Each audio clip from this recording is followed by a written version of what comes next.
कि तेरा काल कहीं जन्म ले चुका है मथुरा मंडल में। और कंस भयभीत हो गया। उसने बकी नाम की एक राक्षसी उसके पास रहती थी, जो बकासुर की बहन थी।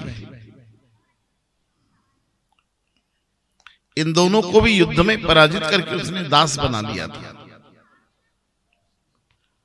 उस कंस ने बकी को कहा कि बकी, मेरा काल कहीं जन्म ले चुका है, मेरे काल की तू काल बन जा। और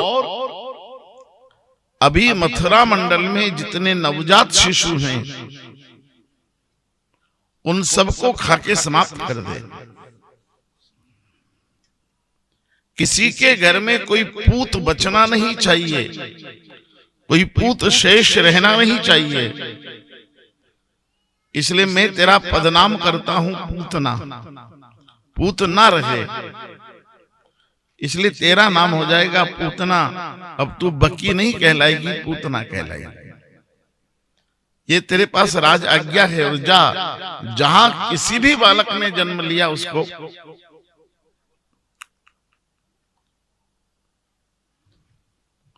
पूतना ने जानकारी इकट्ठी की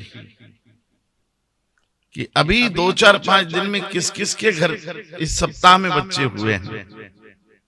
तो सारी सूची आ गई कि पूरे मथुरा मंडल में इतने बच्चे जन्मे हैं। लेकिन उनमें एक बड़ी खबर ये थी कि महाराज नंद बाबा के घर चौथी अवस्था में पुत्र की प्राप्ति हुई थी। बस वहीं अटक गई सुई पूतना की। ये हो ना हो, यही भगवान का अवतार हुआ है। कंस का काल यही जन्म लिया है। बोले क्यों? बोले दूसरी अवस्था में बालक हो कोई आश्चर्य नहीं, तीसरी अवस्था में भी कुछ लोगों को बालक होते हैं, लेकिन चौथी अवस्था में तो किसी को बालक होता ही नहीं है। और नंद के घर अगर चौथी अवस्था में बालक हुआ है तो जरूर यही कंस का काल होगा। और इसलिए पूतना सबसे पहले अपना निशाना नंद बाबा के घर को बनाती है। जो यशोदा जी को लाला हुआ उसको मारने के लिए जाती है, लेकिन मारने का साधन जहर बनाती है कि मैं जहर पिलाकर मारूंगी, और वो जहर अपने स्तनों के दूध में छुपा कर ले जाती है। अब यहां विधि नहीं लिखी भागवत में कि किस विधि से ले गई थी। उसने कोई जहरीली वस्तु खा ली थी जिससे दूध जहरीला हो गया था, या शरीर पर किसी जहरीली वस्तु का लेपन कर लिया था जिससे जहरीला हो गया था। ऐसा ढूंढने पर कहीं मिलता नहीं कि उसने जहर कैसे छुपाया होगा, कहां छुपाया होगा, कैसे ले गई होगी। भागवत तो केवल इतना कहती है कि बस वो दूध में जहर मिलाकर ले गई बालक को पिलाने के लिए। और नंद भवन में उसका प्रवेश हो जाए इसके लिए उसने क्या किया कि वो तो भयंकर राक्षसी थी, 7 कोस लंबी चौड़ी थी। वो कोई साधारण राक्षसी नहीं थी। 7 कोस लंबी चौड़ी ऐसी भयंकर राक्षसी को घर में कौन घुसने देगा? तो उसने परम रुचिर और परम सुंदर रूप बनाया। केवल सुंदर नहीं, रुचिर भी रूप बनाया। ये दोनों ने किया रुचिर रूप। त्रेता में शूर्पणखा ने रुचिर रूप बनाया, और द्वापर में पूतना ने रुचिर रूप बनाया। रुचिर का अर्थ है जिसके पास आप जा रहे हैं उसकी रुचि कैसी है, उसकी रुचि का ध्यान रखकर जब आप रूप तैयार करते हो वो रुचिर रूप कहलाता है। श्रृंगार तो श्रृंगार है, लेकिन किसी को लाल कपड़े पसंद नहीं और आप लाल कपड़े पहन के चले गए तो भले कितना महंगे कपड़े पहन के गए हो, उनको लाल रंग पसंद ही नहीं तो क्या करेंगे। किसी को काला रंग पसंद नहीं, आप काला रंग कितना महंगा कुर्ता पहना आपने, ये थोड़ी है, वो तो फटाक से कहेंगे यार आप काला रंग क्यों पहन के आए। तो श्रृंगार में बहुत सावधानी रखना चाहिए। श्रृंगार में सुंदरता के साथ साथ रुचि का भी ध्यान रखना अनिवार्य है कि रुचि क्या है। जैसे आप भगवान की पूजा करो तो भगवान को पीला रंग पसंद है, भगवान को सफेद रंग पसंद है। अब भगवान की पूजा में काला रंग भगवान को पसंद नहीं है। शनि की पूजा करो तो उनको नीला रंग पसंद है, यम की पूजा करो तो उनको काला रंग पसंद है। इसलिए जब हम यम का पीठ बनाते हैं, क्षेत्रपाल बनाते हैं तो काला कपड़ा बिछाते हैं। नौ ग्रह और इनको सफेद कपड़े, गुरु का आसन लगाएंगे तो पीले कपड़े पर, क्योंकि उनको वो पसंद है ना। और इसलिए पूतना और शूर्पणखा दोनों ने सुंदरता में बड़ा ध्यान रखा है कि वो रुचिर रूप बना कर गई। एक बालक किस रूप से न डरे, एक बालक किसी के पास कैसे दौड़कर चला जाए और मैं फटाक से उठाकर उसे उठा के गोदी में ले लूं और दूध पिला लूं, तो बालक की रुचि का रूप बना कर गई। और रुचिर रूप बनाने में किया पूतना ने, बोले जगदम्बा की देह यष्टि ली, सरस्वती का आकर्षण लिया और लक्ष्मी के श्रृंगार लिए। देह यष्टि शारीरिक संरचना जो है वो भगवती दुर्गा से श्रेष्ठ किसी की नहीं हो सकती, लेकिन उस शरीर में जो आकर्षण है वो सरस्वती से ज्यादा संसार में किसी के पास नहीं है, क्योंकि सरस्वती में वो आकर्षण है कि बनाने वाला भी मोहित हो जाता है।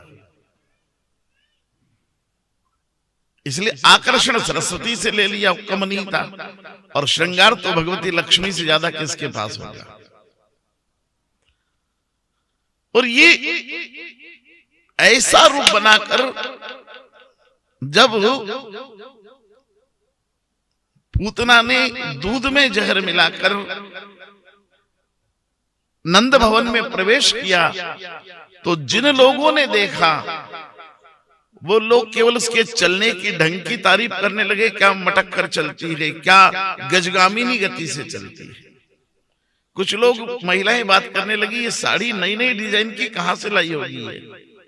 कुछ उसके गहनों की बात कर रही हैं, कुछ उसके श्रृंगार की चर्चा कर रही है, क्योंकि वो है ही इतनी सुंदर सब प्रकार से। इसलिए गोकुल के लोग ये पूछना ही भूल गए कि तुम कौन हो, कहां से आई हो, क्यों आई हो, क्या करने आई हो, नंद की क्या लगती हो तुम। किसी ने नहीं पूछा, क्योंकि जहर जब भी जीवन में प्रवेश करेगा बहुत सुंदर रूप में प्रवेश करेगा। जहरीली चीज बहुत सुंदर होती है। आप कभी दूध डेयरी पर दूध खरीदने जाएंगे तो प्लास्टिक के पाउच में मिलेगा, और कभी अंग्रेजी शराब खरीद के देखना, हालांकि ऐसा करना मत, कितनी सुंदर बोतल में आती है। कभी कभी तो लगता है कि 2-4 बार धो के इसमें अपन कोई सामान रख लो, इतनी सुंदर लगती है। क्योंकि जहर हमेशा अच्छे पैकिंग में आएगा। ये अपसंस्कृति का जहर 110 चैनल की टीवी में आया, कितनी सुंदर है। जहर हमेशा बहुत सुंदर पैकिंग में आएगा। इसलिए सुंदरता सामने हो तो बहुत सावधान रहना, बहुत सावधान। भगवान शंकर तो 2 बार सावधान हुए जब सुंदरता सामने आई तो। सावधान मन कर पुनि शंकर, लागे कहन कथा अति। पुनि शब्द है, फिर से सावधान हुए। जो महादेव जीवन भर में कभी असावधान नहीं हुए, वो महादेव जो सदा सावधान है, वो सदा सावधान शिव भी फिर से सावधान हुए। बाबा तुलसी को लिखना पड़ा, सावधान मन कर पुनि शंकर, लागे कहन कथा अति। पार्वती जी ने कहा आप डबल से सावधान क्यों हुए? बोले आपके कारण। बोले क्यों? बोले आपने कहा ना सुंदर कथा सुनाओ, और बोले सुंदरता में प्रवेश करो तो बहुत सावधानी की आवश्यकता है, क्योंकि सामने सुंदरता हो तो सावधानी हटी की दुर्घटना। इसलिए अत्यंत सुरुचि रुचिर रूप बनाकर, सुंदर रूप बनाकर प्रवेश कर गई। लेकिन जैसे ही नंद भवन के आंगन में उसकी पायल छनकी, उसकी चूड़ियां बजी, उसकी करधनियां खनकी, कि भगवान कृष्ण सावधान हो गए। क्योंकि आदमी किस उद्देश्य से चलकर आया है उसके चलने का ढंग बता देता है। मेरे गांव में एक पटेल साहब थे, वो लेन देन का काम करते थे। किसको पैसा देना और किसको न देना उसके आने के तरीके से पता कर लेते थे। उन्होंने रेती वेती बिछा रखी थी आंगन में, जूते में रेती घुस गई और फिर भी न निकाली, समझ जाते कि आदमी बहुत हड़बड़ाहट है। उन्होंने कुछ ऐसे टोटके कर रखे थे। बोले मैं आदमी के आने और जाने के ढंग से उसके भाव समझ जाता हूं कि ये मामला क्या है। जब पूतना की चूड़ियां खनकी, करधनी बजी, पायल की झंझनाहट आई, भगवान समझ गए कि कोई गलत व्यक्ति आया है। और भगवान ने उसको आते ही देखते अपने नेत्र बंद कर लिए। पूतना जैसे भगवान के निकट आई तो भगवान ने अपने नेत्र बंद कर लिए।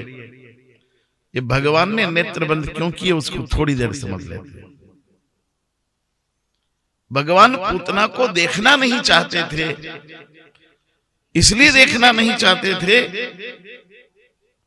कि भगवान ने कहा 5 कारणों से मैं तुझे देखना नहीं चाहता। वो पहला कारण है कि तू बाहर से सुंदर बनकर आई है और मैं मंदिर में रहता हूं। मुझे मंदिर का अर्थ है मन के अंदर की सुंदरता। तू अंदर से सुंदर बनकर आती तो मैं स्वीकार कर लेता, लेकिन तू तो बाहर से सुंदर बनकर आई है। और भगवान कहते हैं जगत के सामने जाओ तो बाहर से सुंदर बनकर जाओ, और भगवान की शरण में जाओ तो भीतर से सुंदर बनकर जाओ। क्योंकि बाहर वाले भीतर में झांक नहीं पाएंगे, और वो भगवान कभी बाहर देखता नहीं। भगवान जब भी देखता किसी का अंतःकरण देखता है। इसलिए रिसेप्शन में जाओ तो भाया ब्यूटी पार्लर जाओ, क्योंकि ब्यूटी पार्लर आपकी बाह्य दुर्गुणों को दूर कर देता है। लेकिन भगवान के घर जाओ तो भाया गुरु जाओ, गुरु आपके भीतर के दोषों को दूर कर देता है। ब्यूटी पार्लर दोनों हैं। ये पांडाल भी 7 दिन का ब्यूटी पार्लर है, लेकिन ये भीतर के गुण दोष को दूर करता है। और ब्यूटी पार्लर में जाओगे तो बाहरी दोषों को। इसलिए भगवान के पास जाना है तो भाया गुरु जाओ। गुरु आपके अंतःकरण को सुंदर बनाता है। और रिसेप्शन में जाओ तो भाया ब्यूटी पार्लर जाओ, वो आपको बाहर से सुंदर बनाता है। भगवान ने नेत्र बंद कर लिए कि मैं अंदर की सुंदरता देखता हूं, और अंदर तो तू जहर भर के लाई है और बाहर से सुंदर बनकर आई है, तो ये मामला नहीं चलेगा। इसलिए मैं समाज के सामने एक प्रार्थना करता हूं। आज ही में एक प्रातः ही सवेरे देश की जब अपने आप दूरदर्शन आया तो उसकी लगभग पहली समाचार वाचिका रही सलमा सुल्तान, उनका इंटरव्यू पढ़ रहा था। आज वे कह रही थी कि मैंने 40 साल लगाए हैं खुद को भीतर से सुंदर बनने में।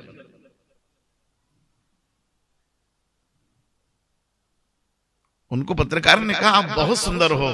बोले, उसने पत्रकार को कहा आप मेरी बाहरी सुंदरता देख रहे हो, कभी आप मेरे व्यवहार में आओगे तो पता लगेगा कि मैं बाहर से कम भीतर से ज्यादा सुंदर, क्योंकि मैंने जिंदगी में 40 साल लगाए हैं अपनी वृत्तियों को ठीक करने में।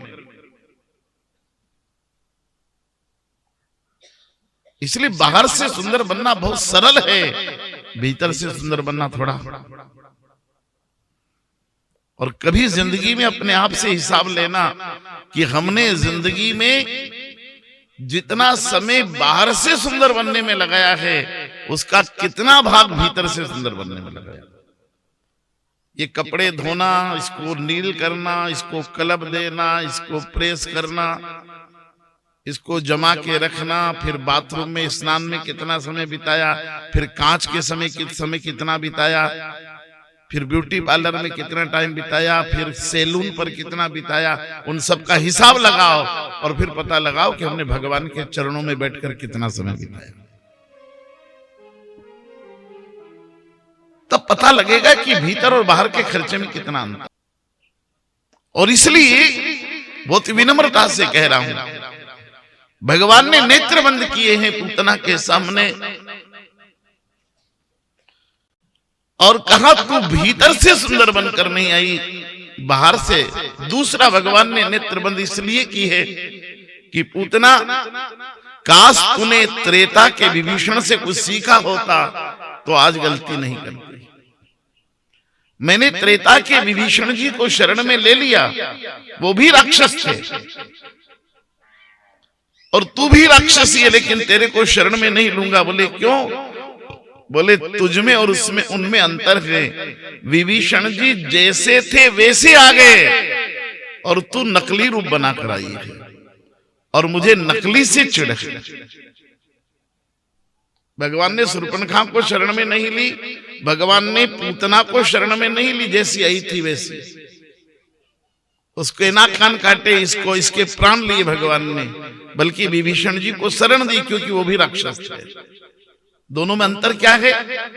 पूतना भी नकली रूप बनाकर आई, शूर्पणखा भी नकली रूप बनाकर आई और विभीषण जी जैसे थे वैसे भगवान की शरण में चले गए। नाथ दशानन करमे भ्राता, निश्चर वंश जन्म सुरत्राता, तामस तन कछु साधन नाही और प्रीत न पद सरोज मन माही। ए प्रभु, आपके दुश्मन रावण का भाई हूं, राक्षस कुल में पैदा हुआ हूं, तामसी शरीर है, साधन कुछ हुआ नहीं है, यह मेरी वास्तविकता है। शरण में लो तो आपकी इच्छा, और आप भी मेरे भाई की तरह लात मार के भगा दो तो आपकी इच्छा। भगवान ने बाहें फैला दी कि विभीषण, तेरे पास सत्य है, तू असत्य नहीं बोला और सत्य ही मुझे सबसे ज्यादा प्रिय है, इसलिए आओ मैं तुम्हें हृदय से लगाता हूं। भगवान के पास जाओ तो जैसे हैं वैसे जाना, भगवान के पास नकली रूप बनाकर।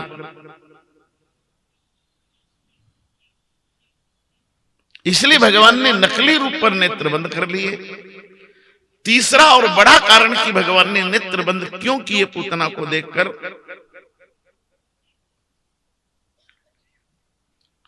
भगवान कहते हैं कि मेरी दृष्टि का चमत्कार यह है कि मैं जड़ को चेतन और चेतन को जड़ कर देता हूं। मेरी दृष्टि का प्रभाव है कि विष अमृत हो जाता है, अग्नि जल हो जाती है, समुद्र भी गाय के खुर के बराबर हो जाता है और शत्रु भी मित्र हो जाता है। गरल सुधा रिपु करहि मिटाई, गोपद सिंधु अनल से पिलाई और गरुड़ सुमेरु रेणु समताही, राम कृपा करी चितवा। मैं जिस पर कृपा करके दृष्टि डाल दूं उसकी प्रकृति बदल जाती है, और उतना मैं नेत्र बंद कर लूं और बंद करके खोल दूं और तुझे देख लूं तो तू जो जहर छुपा के लाई है ना वो विष में बदल जाएगा, और जो तू नकली रूप बनाकर आई है ना वो असली में बदल जाएगा। तो फिर जो मैंने रत्नमाला के रूप में तुझे वरदान दिया था कि हाँ मैं तेरा बेटा बनूंगा, तो वो नकली रूप हट जाएगा, तो फिर मैं तेरा दूध नहीं पी पाऊंगा, तुझे मां नहीं बना पाऊंगा। इसलिए अभी नेत्र बंद किए हुए हैं कि एक बार तेरा दूध पीकर तुझे मातृत्व प्रदान कर दूं, अपना वरदान पूरा कर दूं। इसलिए भगवान ने नेत्र नहीं खोले। चौथा और बड़ा कारण सुनना,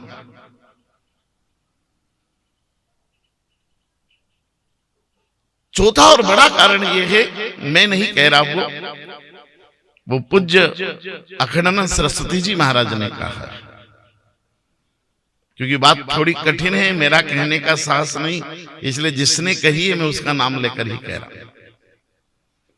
भागवत मीमांसा में पूज्य अखंडानंद सरस्वती महाराज कहते हैं इस घटना पर कि पूतना को आता देखकर भगवान ने इसलिए नेत्र बंद कर लिए कि नकली आदमी से आखिर कोई ना कोई गलती हो ही जाती है। और पूतना क्या गलती कर बैठी, बोले काम करने तो आई थी मां का और रूप बनाकर आ गई पत्नी का, क्योंकि 16 साल की बनकर आई और देह यष्टि दुर्गा की, कमनीता सरस्वती की, श्रृंगार लक्ष्मी के, और ये तीनों तो राधा के हैं। 16 वर्ष की राधा जी की है, इतनी सुंदर श्री राधा रानी है। तो भगवान ने कहा अगर नेत्र खोलूं और तुझ में मुझे राधा दिख जाए तो फिर रत्नमाला को दिया गया आशीर्वाद कैसे पूरा होगा, तुझे मां बनकर मैं कैसे दूध पीऊंगा। काम करने आई यशोदा जी का और रूप रखकर आ गई। तो अगर मैं, तू तो गलती करके आ गई, अब मैं तो गलती नहीं कर सकता ना। तू पत्नी का रूप लेकर आई और मां का कर्तव्य निभाना चाहती, कैसे संभव है। इसलिए भगवान ने नेत्र बंद कर दिया। लेकिन पांचवा और बड़ा कारण है जो बहुत कल्याणकारी है, इसलिए मैं उसको सबसे अंत में कहने की चेष्टा करता हूं। हालांकि भगवान ने चाहा तो बहुत जल्दी इस पर 21 कारण हैं, मैं अभी सबकी चर्चा नहीं करूंगा, उनका ग्रंथ जल्दी ही आ जाएगा। लेकिन पांचवा बड़ा महत्वपूर्ण कारण है वो जो मेरे और आपके कल्याण के लिए है कि भगवान ने नेत्र इसलिए बंद किए कि वे नेत्र बंद कर कर पूतना को आती देखकर भगवान शंकर को आवाहन कर रहे थे, ध्यान करके आवाहन कर रहे थे कि महादेव महादेव जल्दी पधारो। भगवान शंकर ने कहा क्या इतनी जल्दी, क्या इतनी इमरजेंसी में क्यों बुला रहे हो। बोले प्रभु वो पूतना आ रही है ना, वो पूतना 2 चीज लेकर आ रही है, एक तो दूध लेकर आ रही है, दूसरा दूध में जहर मिलाकर आ रही है। तो दूध तो हमारा नैवेद्य है, वो हम ले लेंगे, और जहर आप पी लेना, क्योंकि जहर तो आपका ही नैवेद्य है भाई, दुनिया में और किसी का नैवेद्य जहर हो नहीं सकता।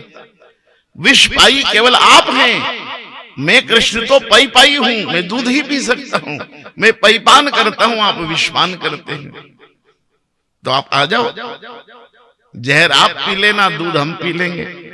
भगवान शंकर ने कहा देखो मैं एकांत का भगत हूं, भीड़ में फंसता नहीं हूं, ये पूतना आई इससे आप निपटो, आज मैं नहीं आने वाला, मैं तो एकांत में जब आप खाली रहोगे तब आऊंगा। इसलिए आप में भी 2 तरह के भक्त होंगे, एक को भीड़ में बहुत मजा आता होगा, जहां भीड़ है वहां जरूर जाएंगे, मेला है और ठेला है वहां जरूर जाएंगे, चलो मेला देख के आए, चलो जतरा देख कर आए। और आप में से कुछ लोग ऐसे होंगे कि नहीं अभी तो भीड़ है, फिर कभी एकांत में चलेंगे। तो महादेव बहुत एकांत के पुजारी है, वो भीड़ में नहीं जाते। क्या हम तो आप अकेले रहोगे जब आएंगे, बोले नहीं, बोले आज आप दूध पी लो उसका और जहर छोड़ दो, रख लेना जहर में आके पी लूंगा किसी भी से। अरे दवा हो तो दूध हो तो खराब भी होगा, जहर का क्या खराब होगा, 10 दिन रखा भी रहा तो। देखो अच्छों को बहुत जल्दी खराब हो जाते हैं, बुरे का क्या खराब होगा। इसलिए संभाल के अच्छी चीज को रखना, बुरी चीज के खराब होने की संभावना, खराब का और क्या खराब होगा। दूध 4 दिन रखें तो खराब हो जाए, जहर का क्या खराब होगा। भगवान ने कहा नहीं, सवाल खराब होने का नहीं है, आपको अभी आना पड़ेगा। बोले क्यों, बोले मुझे आज पूतना को मां बनाना है और ये जहर लेकर आई है, इसके भीतर जब तक जहर रहेगा तब तक मैं मां नहीं बना पाऊंगा। इसका जहर समाप्त हो जाए तो ही मेरी मां बनने लायक हो सकती है। तो महादेव पहले आप आओ और जो जहर है उससे पीकर खत्म कर दो, जब इसका जहर खत्म हो जाएगा ना तो फिर मैं मां बना पाऊंगा। भगवान शंकर ने कहा ऐसा है तो फिर हम आ जाते हैं। इसलिए मैं बार बार कहता हूं कि आपके इष्ट गायत्री हो कि हनुमान हो कि राम हो कि कृष्ण हो, कोई भी आपका इष्ट हो, लेकिन प्रार्थना है पहले शिव के पास जाना, जलाधारी पर मस्तक रखकर रोना कि महादेव मेरे जीवन का जहर तू पी ले ताकि मैं अपने आराध्य के लायक हो सकूं। मेरा काम, मेरा क्रोध, मेरी ईर्ष्या, मेरा द्वेष, मेरा मद, मेरा मत्सर, ए भोलेनाथ जिंदगी बहुत जहर से भरी है, ये मेरा जहर तू ही पी सकता है। और मैंने तो सुना है कि सर्प की एक विशेषता है कि वो चाहे तो जहर दे भी सकता है और वो चाहे तो जहर वापस भी ले सकता है। इसलिए महादेव ने कंठ में जहर भी रखा है और गले में नाग भी रखा है। और ये शिव का जो नाग है गले में, ये जहर देता नहीं है, ये जहर खींच लेता है। इसलिए लगा देना अपने आप का मस्तक शिव के चरणों में कि अपने शेष नाग को कहे कि ये मेरा जहर खींच ले। जब जीवन से विष समाप्त हो जाए तब हम अपने इष्ट के लायक हो पाएंगे। इसलिए शिव ही गुरु है और गुरु ही शिव है। जगतबंध गोस्वामी जी लिख देते हैं, वंदे बोधमयम नित्यम गुरुम शंकर रूपणीम। मैंने 4 गुरुओं की चर्चा की थी। एक होता है गुरु, दूसरा होता है सदगुरु, तीसरा होता है जगतगुरु, चौथा होता है परम गुरु। परम गुरु की चर्चा की थी हम लोगों ने सुखदेव भगवान के रूप में। लेकिन 4 गुरु के ऊपर एक 5वां गुरु होता है। वो कौन है? बोले सब गुरुओं को तो चेला बनना पड़ता है फिर गुरु बनते हैं, लेकिन भारतीय संस्कृति में, हमारे संपूर्ण वांग्मय जगत में केवल एक ही गुरु ऐसा है जो कभी किसी का चेला बना नहीं। राम जी पहले वशिष्ठ के चेले बने, तब लक्ष्मण को वैराग्य गीता दी। कृष्ण पहले सांदीपनी के शिष्य बने, तब अर्जुन को गीता का ज्ञान दिया। सबको चेला बनना पड़ता है। ब्रह्मा नारायण के चेले बने, तब उन्होंने सनकादिक को भागवत का ज्ञान। सबको चेला बनना पड़ता है। भगवान नारायण भी शिष्य बने राम और कृष्ण के रूप में, लेकिन केवल एक ही देवता ऐसा है जो चेला नहीं बनता। बोले क्यों? बोले वो कल भी गुरु था, वो आज भी गुरु है और वो कल भी गुरु रहेगा। और जो कल भी था, जो आज भी है और कल भी रहेगा, वही नित्य कहलाता है। इसलिए नित्य गुरु है भगवान शंकर। वंदे बोधमयम नित्यम गुरुम शंकर। इसलिए भगवान शंकर को गुरु मान के प्रणाम करना। और इसलिए कहा ये पूतना आ रही है, आप गुरु बनकर या शिव बनकर जो चाहो इसके जीवन का जहर समाप्त कर दो ताकि ये मेरे योग्य हो सके। भगवान शंकर आ गए। पूतना ने भगवान को गोदी में लिया, हृदय से लगाया, दूध पिलाने लगी। तब तक भगवान कृष्ण ने कहा महादेव 1 2 3 स्टार्ट। और भगवान हुए स्टार्ट शंकर। और शंकर जैसे ही जहर पीने लगे, पूतना को दर्द होने लगा। कहने लगी कृष्ण कृष्ण, कान्हा ये कैसे दूध पी रहे हो? मुझे बहुत दर्द हो रहा है। भगवान ने कहा मैया अभी हमने पीना शुरू ही नहीं किया। बोले फिर? बोले अभी तो महादेव लगे हैं काम में, और ये महादेव जहर पी रहे हैं ना, तो आपको तकलीफ हो रही है, क्योंकि जहर किसी का भी खत्म करो उसको बड़ी तकलीफ होती है। जहर पीने वाले को भी तकलीफ और पिलाने वाले को भी। अगर जहर खत्म करने से तकलीफ ना होती तो अभी तक हम सब लोग अमृत हो गए होते। पर जिसने हमारा जहर निकालने की कोशिश की उसी से हमने दुश्मनी कर ली। किसी ने कहा पंडित जी आप में ये अच्छी चीज नहीं है, उन दिन उससे कट्टी, फिर कौन बात करे उससे? क्योंकि हम अपना जहर निकलाना ही नहीं चाहते ना यार। बालक के पांव में कांटा लगा होना और मां निकालने जाए तो बालक पांव खींच लेता है, क्योंकि उसको कांटा निकलाना पसंद नहीं है। जिसका भी जहर समाप्त करोगे ना उसको बुरा लगता ही लगता है। क्योंकि अगर हमने आसानी से जहर निकला ली होते अपने, तो अभी तक हम सब अमृत हो गए होते। अभी हम अमृत हुए नहीं हैं। हाँ, अमृत के कुंभ के मेले में जा रहे हैं कुछ लोग, भगवान करे वहां अपना जहर समाप्त हो जाए और हम वहां जाकर अमृत। बाकी जीवन में अभी बहुत जहर भरा हुआ है। कुछ विचारों में जहर भरा है, कुछ दिमागों में जहर भरा है, और सबसे ज्यादा तो जबानों में भरा हुआ है। ये विष समाप्त हो जाए और हम अमृत के कलश हो जाएं तो समझना अपनी जिंदगी में एक सिमस्त आ गया है, अपनी जिंदगी का कुंभ पूरा हुआ है। और इसलिए भगवान शंकर ने पीना शुरू किया, उसको दर्द हुआ तो अपनी वास्तविक रूप में आ गई और अपना शरीर फैलाने लगी। भगवान शंकर ने कहा तू बाहर चल, नंद के घर की दीवारें टूट जाएगी।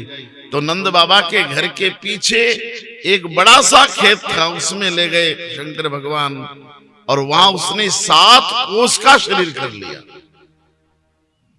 अपने मूल रूप में आ गई वो, और उसका पूरा जहर महादेव ने खींच दिया।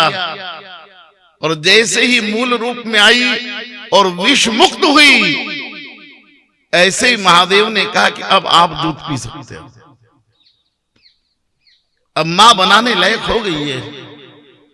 और तब भगवान ने दूध पिया, लेकिन दूध आधा ही पिया, क्योंकि दूध आधा पीने की अनुमति है, हमारे यहां पूरा नहीं।